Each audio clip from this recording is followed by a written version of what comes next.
Ya. Assalamualaikum warahmatullahi wabarakatuh. Waalaikumsalam warahmatullahi wabarakatuh. Sebelum kita mulai pembelajaran, mari kita berdoa, kita akan mengajar kepercayaan masing-masing. Berdoa, silakan.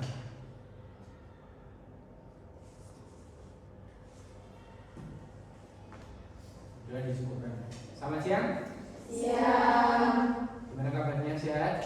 Sehat. Baik? Baik. Bahagia? Baik. Oh, ada yang insya Allah, ada yang tidak ya. Ya.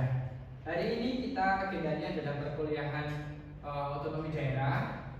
Nanti ada beberapa hal yang ingin saya sampaikan. Semoga nanti bisa ditanggapi ya. Nah, agendanya adalah tentang membahas tentang otonomi daerah, mulai dari pengertiannya, asasnya, terus dampak negatif, dampak positifnya. Terus nanti di akhir perkuliahan ini juga ada tugas. Nanti tugasnya adalah observasi, di mana teman-teman silahkan observasi ke lapangan, ke daerahnya masing-masing aja, nggak perlu ke Jogja, Surabaya, Jakarta, dan saja. Jadi harapannya dengan materi otonomi daerah ini nanti kalian bisa melaksanakan observasi ke lapangan, gitu ya. Oke. Yang pertama kali kita akan berkenalan dengan yang namanya otonomi daerah. Nah, otonomi daerah itu apa sih? Kewajiban yang diberikan kepada daerah otonom untuk mengatur dan mengurus sendiri urusan pemerintah atau kepentingan masyarakat setempat, menurut aspirasi masyarakat untuk meningkatkan daya guna dan sejumlah penyelenggaraan yang bermanfaat dan pelayanan terhadap masyarakat berkesamaan pembangunan sesuai dengan peraturan perundang-undangan. Ya, tepuk tangan juga dulu. Enggak, ya, ini secara pengertian adalah seperti itu. Tapi menurut kalian, otonomi daerah itu apa sih? Kewenangan untuk mengatur sendiri kepentingan masyarakat atau kepentingan untuk mengatur guna mengurus daerahnya sendiri. Iya, terus satu lagi. Apa? Mbak, coba Mbak. Ya, kamu. Salah satu kebijakan yang penting di Indonesia. Oke. Jadi kalau menurut undang-undang itu adalah pemberian kepentingan masyarakat setempat untuk aspirasi masyarakat untuk meningkatkan daya guna hasil penyelenggaraan pemerintah dalam rangka pelaksanaan terhadap masyarakat dan pelaksanaan pembangunan sesuai dengan peraturan undang-undang. Undang-undangnya tahun berapa? Nomor 32 tahun 2024 dan Undang-Undang nomor 23 di mana 23 tahun yang mengatur tentang pemerintah daerah dan anggaran pendapatan pemerintah daerah. Jadi pada intinya otonomi daerah itu adalah pemerintah pusat itu memberikan kekuasaan kepada pemerintah daerah. Kekuasaannya berupa apa? Mengatur daerahnya, baik dari pembangunannya, mengatasi permasalahannya, dan meningkatkan ekonominya. Yang kedua adalah memberikan kekuasaan untuk mengatur segala bentuk pendapatan dan belanjanya. Nah, pendapatan itu ya bisa berupa pajak, retribusi, hibah, pendapatan lain-lain yang sah. Nah, terus belanjanya apa? Belanjanya itu bisa berupa belanja untuk pendidikan, kesehatan, dan fasilitas umum lainnya. Sehingga harapannya pemerintah pusat, pemerintah daerah itu bisa mengelola daerahnya masing-masing sesuai dengan asas daerahnya itu sendiri. Nah, kalau kita melihat yang namanya otonomi daerah, ada potensi daerah. Potensi daerah itu banyak hal. Kita identifikasi salah satu potensi daerah itu yang pertama adalah apa coba? SDA. Yang kedua SDM. Yang ketiga infrastruktur.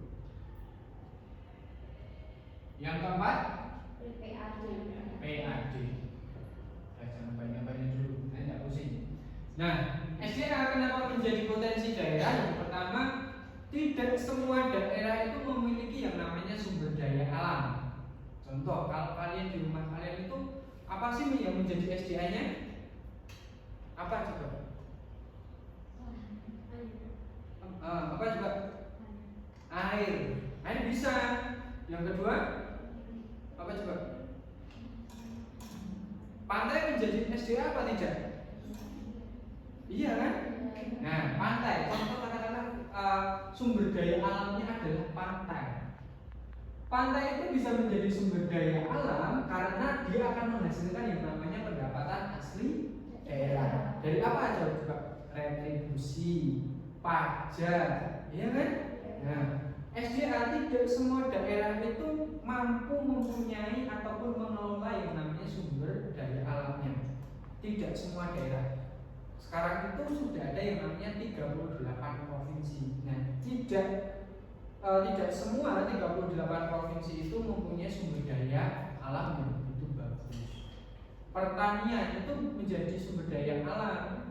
Tidak mungkin kan Jakarta itu mempunyai ladang untuk pertanian tidak? Enggak mungkin kan? Nah, itu menjadi masalah juga. Tidak mungkin Jakarta itu menghasilkan yang namanya padi. Tetapi tidak mungkin juga di Kudus ini menjadi pusat pemerintahan Indonesia. Kan seperti itu. Jadi SDA ini menjadi sebuah masalah di mana tidak bisa pemerintah pusat itu kuduk ke Kudus untuk mengatasi SDA ini. Makanya melalui otonomi daerah itu harapannya pemerintah daerah itu bisa memaksimalkan yang namanya SDA ini. Yang kedua adalah SDM. SDM itu sebagai sumber daya manusia. Banyak anak banyak rezeki. Sebenarnya itu masuk karena ketika orang itu banyak anak banyak rezeki, harusnya dia bisa mengatasi masalah keluarganya dengan dia giat bekerja menghasilkan pendapatan individu yang nantinya bisa untuk makan sehari-hari, untuk bersekolah, untuk kegiatan ekonomi. Nah, maksud SDM ini adalah pengelolaan sumber daya manusia di wilayah-wilayah itu berbeda-beda. Contoh, SDM mungkin di suku Baduy. Di suku Baduy itu tidak boleh yang namanya masuk teknologi. Semua masih sifatnya tradisional. Bahkan yang ada di Bandung, di daerah Lembang itu pengelolaan padi atau sawahnya itu tidak boleh menggunakan yang namanya traktor. Terus ketika panen tidak boleh menggunakan koni, masih sifatnya manual, masih menggunakan kebu. Harapannya apa? SDM-nya itu tetap bisa mewarisi kebiasaannya secara turun-temurun. Jadi pengelolaan SDM itu dari daerah satu ke daerah lain itu sangat berbeda. Nah, yang ketiga adalah infrastruktur. Infrastruktur itu menjadi potensi daerah karena sebagai bentuk komunikasi ekonomi. Jakarta yang menjadi pusat pemerintahan dan pusat ekonomi, otomatis infrastrukturnya juga akan mendukung untuk kegiatan ekonominya. Otomatis pendapatan asli daerahnya itu juga akan meningkat. Beda dengan Kudus. Kudus itu terkenal sebagai industri rokok. Jadi PAD-nya itu pendapatan asli daerahnya sangat kecil, tetapi bisa juga pajak yang dihasilkan dari yang namanya industri tadi bisa tinggi. Jadi dalam PAD atau struktur pendapatan belanja itu ada yang namanya pendapatan asli daerah, ada yang namanya hibah, ada yang namanya retribusi, ada yang namanya pajak. Nah, pajak yang dihasilkan oleh industri dengan pendapatan asli daerah ini sangat berbeda. Bisa juga pendapatan yang kecil, bisa juga pajaknya yang tinggi. Yang mengetahui ini semua siapa? Ya pemerintah daerah. Makanya otonomi daerah itu dimaksudkan untuk mengelola yang namanya potensi-potensi daerah ini. Itu. Nangkap ya? Terus selanjutnya. Nah, asas otonomi daerah itu dibagi menjadi 3. Yang pertama ada asas desentralisasi, asas dekonsentrasi, dan asas tugas pembantu. Asas desentralisasi itu adalah pemberian wewenang dari pemerintah pusat kepada pemerintah daerah untuk mengurus daerahnya sendiri. Desentralisasi, gampangnya itu terfokus. Masalahnya apa? Pengangguran, jalan rusak, terus UMKM, terus masalah pariwisata dan lain sebagainya. Terfokus. Contoh gampangnya asas desentralisasi itu adalah kasus di Lampung kemarin yang Pak Jokowi datang ke sana. Nah, jalan rusak itu ada yang miliknya provinsi, miliknya nasional, provinsi, kabupaten kota, desa, RW, sampai jalan rumah. Nah, asas desentralisasi ini dimaksudkan bahwa pemerintah pusat itu tidak bisa langsung datang untuk membangun satu persatu. Jadi dengan adanya asas desentralisasi ini harapannya urusannya sendiri, urusan sendiri. Nanti kalau kamu tidak bisa membangun, maka akan saya bantu melalui yang namanya dana hibah. Hibah bantuan dari pemerintah pusat pada pemerintah daerah. Bisa melalui yang namanya DAU, dana alokasi umum dari pemerintah pusat kepada pemerintah daerah. Bisa lewat pusat ke provinsi, provinsi ke kabupaten kota, kabupaten kota ke kecamatan, kecamatan ke kelurahan, kelurahan baru ke desa, desa itu kampung. Yang selanjutnya adalah asas dekonsentrasi, pemberian wewenang dari pemerintah pusat kepada daerah untuk menyelenggarakan atau kelengkapan pemerintah pusat yang ada di daerah untuk menyelenggarakan suatu urusan. Contoh, menyelenggarakan suatu urusan dekonsentrasi, jalan provinsi, jalan nasional, dan jalan nasional itu harus ada sebagai konsentrasinya. Contoh, kalau dalam teorinya Rosto itu ada yang namanya, teorinya berpendapat bahwa ada yang namanya tahap tradisional, terus tahap pralandas, tinggal landas, sampai menuju tahap yang lebih besar atau konsumsi yang lebih besar. Nah, harapannya jalan nasional itu bisa bagus. Misalkan dari Kudus ke Pati jalannya mulus, dari Pati ke Rembang jalannya mulus. Nah, itu sebagai akses komunikasi nasional, komunikasi ekonomi itu harapannya bisa lancar. Gitu. Tidak mungkin pemerintah pusat itu akan datang ke 38 provinsi untuk memastikan jalan ini bagus enggak jalan jelek mana. Makanya dengan adanya otonomi daerah itu harapannya akses komunikasi secara nasional itu bisa terkondisikan dengan bagus melalui yang namanya asas dekonsentrasi. Konsentrasinya apa sih? Adalah jalan sebagai akses komunikasi antar wilayah. Itu. Yang selanjutnya adalah asas tugas pembantu sebagai urusan pemerintah pusat atau pemerintah daerah provinsi kepada kabupaten kota untuk melaksanakan sebagian urusan pemerintah yang menjadi kewenangan daerah ataupun provinsi. Contohnya adalah apa ya? Stunting. Stunting itu menjadi isu nasional. Mari untuk mencegah stunting dengan makanan bergizi.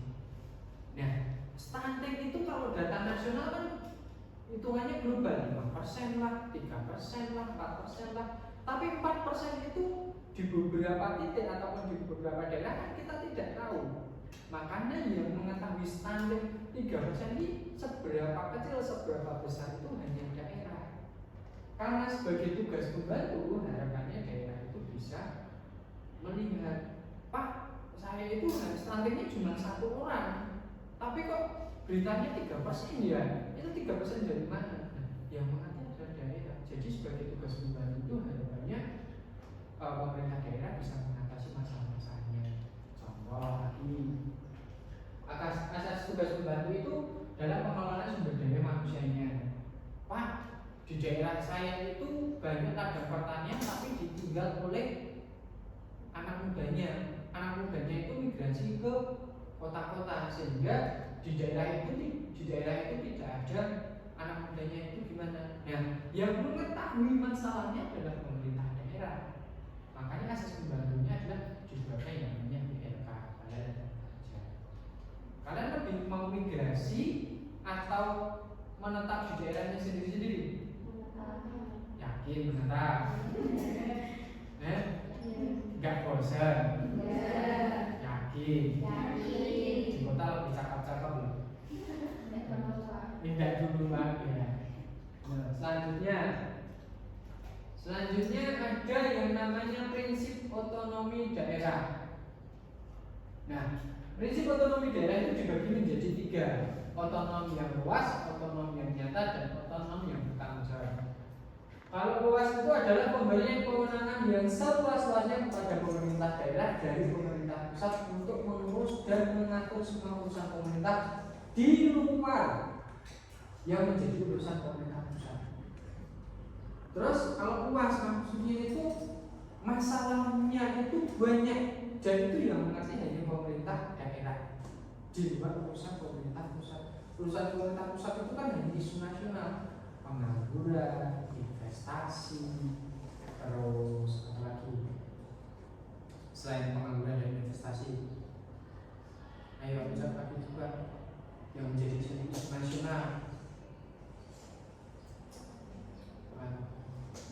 Tadi kan sudah saya sebutkan apa coba? Lagi wae. Nah, stunting tadi, ya kan? Nah, itu otonomi yang luas itu bentuknya akan seperti itu. Yang kedua adalah otonomi yang nyata. Otonomi secara nyata diperlukan untuk sesuai dengan situasi dan kondisi objektif di daerah tersebut.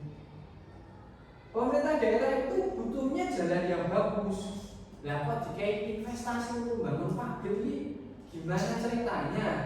Ya kan? Dari pemerintah pusat itu pokoknya semua harus bangun namanya pabrik untuk meningkatkan dividen negara. Ya Pak, Kudus itu butuhnya itu bukan pendirian pabrik, tapi adalah pembangunan jalan untuk semua daerah ataupun wilayah yang ada di Kudus. Kok disuruh bangun pabrik itu rasionalnya di mana?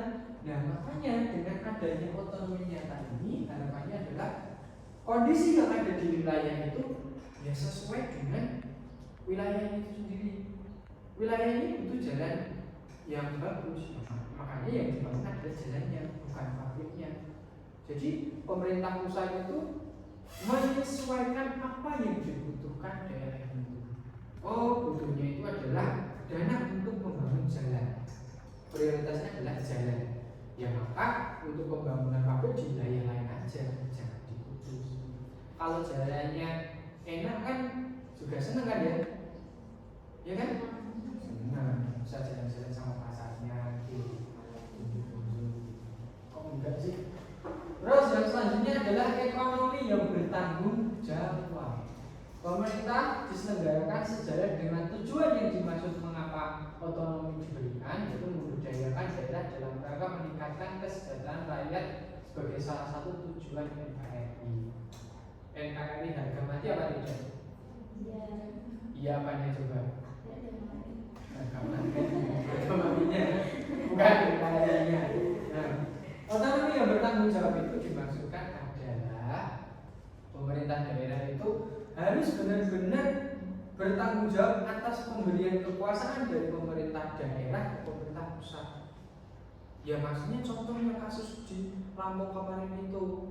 Kasus di Lampung kemarin itu adalah wewenangnya pemerintah provinsi untuk membangun jalan. Ya tapi mungkin karena Pak Jokowi mau datang, gak usah dibangun aja lah. Nanti biar dapat hibah, biar dana kita untuk membangun daerahnya, daerah lain. Nah itu hal yang salah. Hal yang salah kaprah. Harapannya dengan adanya otonomi yang bertanggung jawab ini, pemerintah daerah itu benar-benar melaksanakan tugas dan wewenangnya untuk mengatur, mengurusi daerahnya sendiri, sehingga daerah ini benar-benar mandiri dan bertanggung jawab. Nah, selanjutnya adalah dampak positif dari adanya otonomi daerah. Ada 5. Yang pertama adalah sosial budaya yang lebih berkembang. Yang kedua adalah daerah itu dapat lebih maju, meningkatkan kesejahteraan, pemerataan pembangunan dan potensi daerah yang berkembang. Jadi bisa sendiri ya. Tapi yang pertama adalah sosial budaya yang lebih berkembang. Budaya itu akan menjadi cerminan daerah. Budaya itu lebih kepada kebiasaan daerahnya masing-masing. Contohnya kalau di sini ada tradisi buka luar. Buka luar itu akan menghasilkan pendapatan asli daerah. Kenapa bisa jadi seperti itu? Ayo apa juga? Buka luar itu menjadi tradisi masyarakat Kudus. Tapi kenapa bisa menjadi dampak positif adanya otonomi daerah? Ayo apa juga? Kenapa buka luar itu bisa menjadi potensi? Apa coba ini? Ayo jangan ngebut-ngebut tuh. Salah nggak apa-apa kok. Salah nggak dikasihin. Ayo apa coba?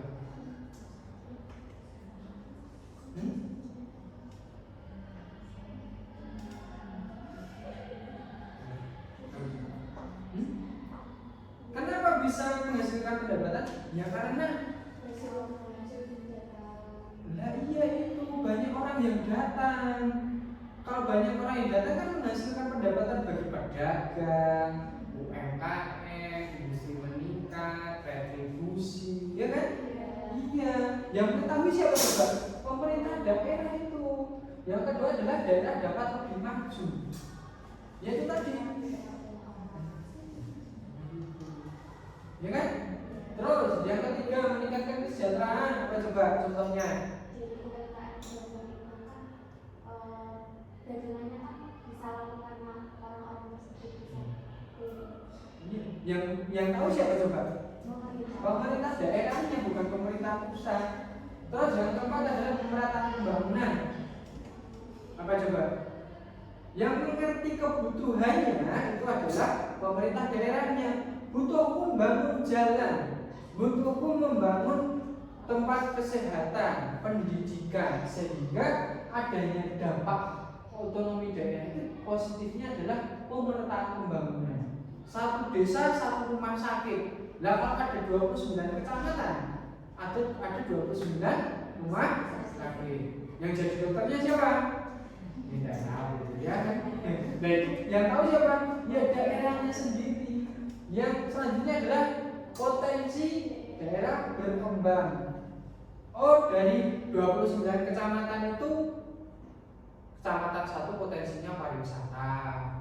Kecamatan 2 potensinya adalah industri. Kecamatan 3 UMKM. Yang tahu siapa? Pemerintah daerahnya. Makanya dampak positifnya itu ya daerah itu bisa tahu potensinya apa, kekurangannya apa, kelemahannya apa, dan yang bisa menyelesaikan hanya pemerintah daerah itu sendiri. Tidak mungkin pemerintah pusat itu akan tahu. Tahunya kan hanya provinsi Jawa Tengah masalahnya A, tapi masalah A itu gimana tidak tahu. Nah, di samping ada dampak positif, ada juga yang namanya dampak negatif. Ada 5 juga dampak negatifnya. Yang pertama adalah daerah miskin, lambat dan berkembang. Ya kan? Karena saking banyaknya kabupaten kota, maka ya tidak bisa diurusi semua. Ada yang sifatnya urgent dan ada sifatnya tidak urgent. Tuh. Yang kedua adalah tidak ada koordinasi antar daerah. Suatu wakai kecamatan, ya kan? Kecamatan yang pencet, kota yang tengah, jalannya 5 jam, akses jalannya rusak, harus ditempuh dengan kapal, jalan kaki, helikopter dan sebagainya. Yang selanjutnya adalah kesenjangan sosial. Kesenjangan sosial yang nampak itu contohnya apa coba? Kota dan desa. Yang di kota hidupnya mewah, fasilitasnya komplit, jalannya bagus. Yang di desa jelek, fasilitas kurang, ya kan? Nah, itu. Terus pengawasan yang kurang. Contohnya apa coba? Iya, nggak bisa mengawasi daerah.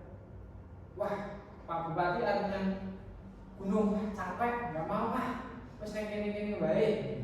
Contohnya seperti itu. Terus adalah sibuk dengan wilayahnya sendiri.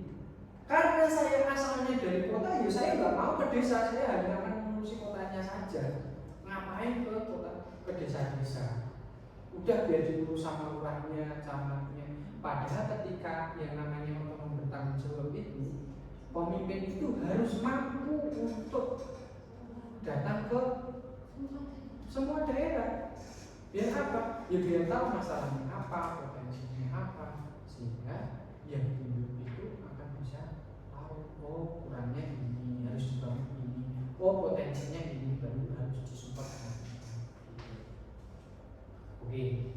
Thank you, terima kasih. Tapi sebelum terima kasih, saya pengen tahu apa sih yang akhirnya teman-teman bisa tahu otonomi daerah itu seperti apa. Ya, saya bilang tuh salah satu salah tiga, kalau salah semua gak benar. Ayo, salah satu bisa merangkum otonomi daerah itu seperti apa? Ayo. Salah merangkum tidak dapat E. Ayo. Ayo coba. Nah itu. Jangan sungguh-sungguh. Oke Mbak, silahkan coba. Otonomi daerah secara luas. Secara luas, otonomi daerah merupakan langkah penting dalam meningkatkan efisiensi pemerintah dan pelayanan publik. Dengan memberikan kewenangan kepada daerah, diharapkan dapat tercipta pemerintah yang lebih responsif dan akuntabel terhadap kebutuhan masyarakat. Jadi satu lagi dari sini. Iya. Ayo, otonomi daerah itu. Wewenang dan kewajiban daerah otonom untuk mengatur dan mengurus kepentingan masyarakat setempat. Jadi saya rangkum dari apa yang kita pelajari tentang otonomi daerah itu tadi. Otonomi daerah. Nah, otonomi daerah itu lebih tepatnya adalah pemerintah pusat itu tidak bisa mengatur semua daerahnya. Kalau dulu itu ada 30 menjadi 34 dan sekarang menjadi 38 dan ada wacana lagi menjadi 40 provinsi. Jadi yang luas ini pemerintah daerah, Presiden Prabowo tidak bisa mengatur dan mengurusi setiap daerahnya, maka diberikan wewenang kepada pemerintah daerah pada 38 provinsi dan di masing-masing kabupaten kota, kecamatan, desanya itu untuk mengatur daerahnya masing-masing, menggali segala potensi daerahnya dan memberikan hak masyarakatnya, memberikan kewajiban pemerintah pusat untuk melayani pemerintah daerahnya, mengatasi masalah, menggali potensinya. Sehingga harapannya dengan adanya otonomi daerah itu masyarakat bisa merasakan kehadiran pemerintah dan kehadiran yang dibutuhkan oleh masyarakat itu sendiri. Sehingga kekuasaan yang diberikan kepada pemerintah daerah itu bisa digunakan sebagaimana mestinya. Gitu ya. Harapannya karena kalian itu mendapatkan mata kuliah ini, nanti tugasnya kan observasi, ya kan? Dan teman-teman bisa menggali tuh potensi apa yang ada di daerahnya, masalah apa yang ada di daerahnya, dan berikan contohnya, berikan solusinya, berikan evaluasinya. Oh, daerah saya kurang ini, daerah saya kurang itu, oh daerah saya potensinya ini. Nanti tugasnya dibuat laporan, nanti diseminarkan di kelas atau nanti kita buat acara untuk seminar hasil dari observasi kalian. Harapannya nanti ketika kita mengundang stakeholder itu bisa tahu. Nanti dibuat laporan ya. Jadi tugasnya observasi ke lapangan, dibuat laporan, dibuat PPT dan seminar. Intinya begitu ya. Ada pertanyaan sampai sini? Ya, tidak. Sudah capek ya pastinya? Ya. Terima kasih atas waktu dan kesempatannya. Jangan lupa untuk dikerjakan tugasnya. Nah, sebelum kita akhiri perjalanannya, kita berdoa menurut agama dan kepercayaan masing-masing. Semoga apa yang kita pelajari hari ini mendapatkan manfaatnya bagi kita semua dan harapannya kita menjadi agen perubahan di daerah kita masing-masing. Walaupun sedikit, itu ya. Jangan lupa bahagia, jangan lupa senang, dan jangan lupa menunaikan tugas. Menurut agama dan kepercayaan masing-masing, berdoa itu saja.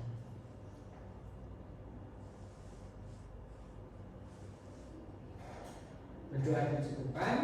Assalamualaikum warahmatullahi wabarakatuh. Waalaikumsalam.